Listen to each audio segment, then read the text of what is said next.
Welcome to the royal engineering works. ఇప్పుడు మనం double die మిషన్లో పేపర్ ప్లేట్ ఎలా తయారు చేసుకున్నామో చూద్దాము. మరి ఇప్పుడు బఫే ప్లేట్, సిట్టింగ్ ప్లేట్స్, ఈ రెండు రకాల ఈ ప్లేట్స్ మాత్రమే చేసుకోగలుగుతాము. ఇప్పుడు ముఖ్యంగా మనము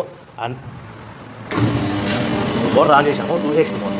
2HP మోటార్లో మనం కమర్షియల్ డొమెస్టిక్ కేటగిరీలో మార్చుకోవాలి. ఎలా ఉంటుందో ముఖ్యంగా చెప్తాను. ఇది మనం డబుల్ డై మిషన్లో బఫే డై ఒక మిషన్, ఇప్పుడు డబుల్ సిట్టింగ్ డై మిషన్. ఇప్పుడు బఫే ప్లేట్ ఎలా తయారు చేసుకుంటున్నాం. మరి ఇప్పుడు మనకు కావాల్సిన షీట్, ఈ షీట్ ఇలా ఉంటుంది. ఈ షీట్ని ఈ మిషన్లో ఇలా పెట్టేసుకుని మనము ఈ లివర్ని వెనక్కి ఇలా లాగుతేనా డై అలా పైకి లేస్తుంది. గమనించారు కదా. ఈ డై చేసిన తర్వాత 1, 2, 3, 4, 5 సెకండ్లు ఆగి మళ్ళీ ఇదే లివర్ని ఇలా ముందుకు నెట్టడం వల్ల డై కిందికి వస్తుంది. చూశారు కదా. ఇప్పుడు మనం తయారైన ప్లేట్ ఎలా ఉంటుందో చూద్దాం. మరి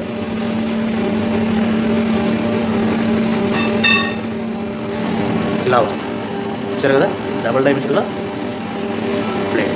అదేవిధంగా డబుల్ డై మిషన్లో సిట్టింగ్ ప్లేట్స్ ఎలా చేద్దాం చూద్దాం. మరి మన సిట్టింగ్ ప్లేట్స్లో ఎన్ని కావాల్సింటే మ్యాక్సిమం 5 షీట్ వరకు పెట్టుకొని మనం ప్లేట్ తయారు చేసుకోవచ్చు. ఈ సిట్టింగ్ డై మిషన్లో షీట్ ఇలా పెట్టేసుకొని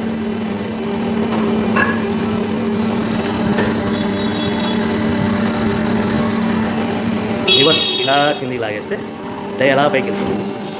యథావిధిగా 1, 2, 3, 4, 5 అనుకుని మళ్ళీ ఇదే లివర్ని ముందుకు ఇలా నెట్టడం వల్ల అలా మనం తయారు చేసుకున్న ప్లేట్స్ చూస్తున్నాం కదా. చూడండి.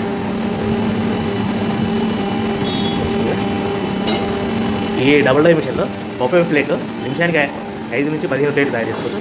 సిట్టింగ్ ప్లేట్లో నిమిషానికి 15 నుంచి 20 ప్లేట్లు తయారు చేసుకోవచ్చు. ఓకే. ఈ మిషన్లో ఇలా పెట్టేసుకుని మనం ఈ లివర్ని వెనక్కి ఇలా లాగుతేనా డై అలా పైకి వేస్తుంది. గమనించారు కదా. ఈ డై చేసిన తర్వాత 1, 2, 3, 4, 5 సెకండ్లు ఆగి మళ్ళీ ఇదే లివర్ని ఇలా ముందుకు నెట్టడం వల్ల డై కిందికి వస్తుంది. చూశారు కదా. ఇప్పుడు మన తయారైన ప్లేట్ ఎలా ఉంటుందో చూద్దాం. ఇలా వస్తుంది. చూశారు కదా. డబుల్ డై మిషన్లో సిట్టింగ్ ప్లేట్స్ ఎలా చేద్దాం చూద్దాం. మరి మన సిట్టింగ్ ప్లేట్తో ఎన్ని కావాల్సింటే మ్యాక్సిమం 5 షీట్ వరకు పెట్టుకొని మనం ప్లేట్ తయారు చేసుకోవచ్చు. ఈ సిట్టింగ్ డై మిషన్లో షీట్ ఇలా పెట్టేసుకొని